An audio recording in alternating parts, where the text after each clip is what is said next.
Bilkis Bano gangrape के 11 दोषियों की सजा को गुजरात सरकार ने माफ कर दिया था।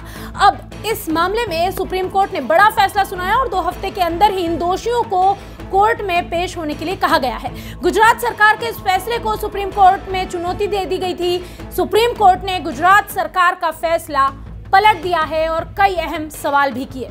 दरअसल गुजरात सरकार ने माफी नीति के तहत 2022 में बिल्किस बानो मामले में दोषियों की सजा माफ कर दी थी और उन्हें जेल से रिहा कर दिया गया।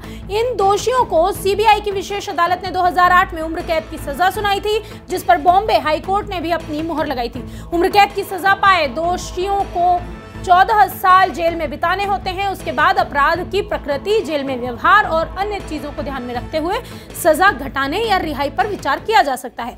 बिल्किस बानो गैंगरेप के दोषी जेल में 15 साल बिता चुके थे, जिसके बाद दोषियों ने सजा में रियायत की गुहार लगाई थी, जिस पर गुजरात सरकार ने माफी नीति के तहत इन 11 दोषियों को जेल से रिहा कर दिया था। गुजरात सरकार के इस फैसले के खिलाफ 30 नवंबर 2022 को सुप्रीम कोर्ट में 2 याचिकाएं दायर की गई थी। पहली याचिका में दोषियों की रिहाई को चुनौती देते हुए उन्हें वापस जेल भेजने की मांग की गई, तो वहीं दूसरी याचिका में सुप्रीम कोर्ट में मई में दिए गए आदेश पर पुनर्विचार करने की मांग की गई, जिसमें सुप्रीम कोर्ट ने कहा था कि दोषियों की रिहाई का फैसला गुजरात सरकार करेगी। लेकिन सोमवार को इस मामले में न्यायमूर्ति बीपी नागरत्ना और न्यायमूर्ति उज्जवल भुइया की विशेष पीठ ने फैसला सुनाया।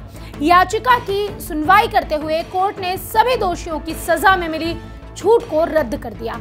कोर्ट के फैसले के बाद सभी 11 दोषियों को वापस जेल जाना होगा। पीठ ने गुजरात सरकार के फैसले को पलटते हुए कहा कि यह हक महाराष्ट्र सरकार के पास है, क्योंकि मामले की सुनवाई महाराष्ट्र में हुई। सुप्रीम कोर्ट ने सभी 11 दोषियों को 2 सप्ताह के भीतर जेल अधिकारियों को रिपोर्ट करने का निर्देश दिया। साथ ही पीठ ने कहा कि इस अदालत का कर्तव्य है कि वह मनमाने आदेशों को जल्द से जल्द सही करे और जनता के विश्वास की नींव को बरकरार रखे। न्यायमूर्ति नागरत्ना ने फैसला सुनाते हुए कहा कि सजा प्रतिशोध के लिए नहीं बल्कि सुधार के लिए है। कोर्ट ने कहा क्यूरेटिव थ्योरी में सजा की तुलना दवा से की जाती है। अगर किसी अपराधी का इलाज संभव है तो उसे मुक्त कर दिया जाना चाहिए, यह सुधारात्मक सिद्धांत का आधार है।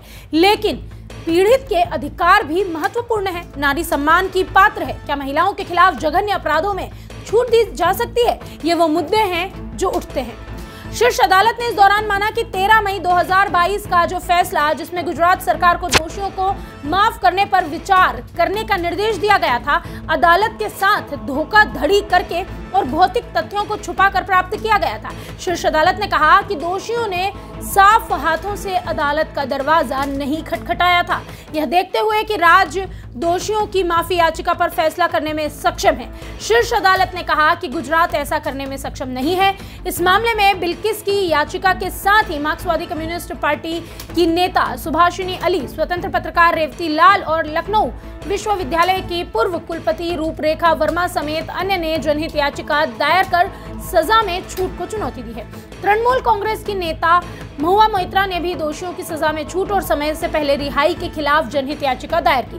बता दें, गुजरात में साल 2002 में हुए दंगों के दौरान उग्र भीड़ ने बिल्किस बानो के घर में घुसकर 7 लोगों की हत्या कर दी थी। इस दौरान बिल्किस बानो के साथ गैंगरेप किया गया था, जबकि बिल्किस उस दौरान गर्भवती थी। वीके न्यूज, राष्ट्र के नाम।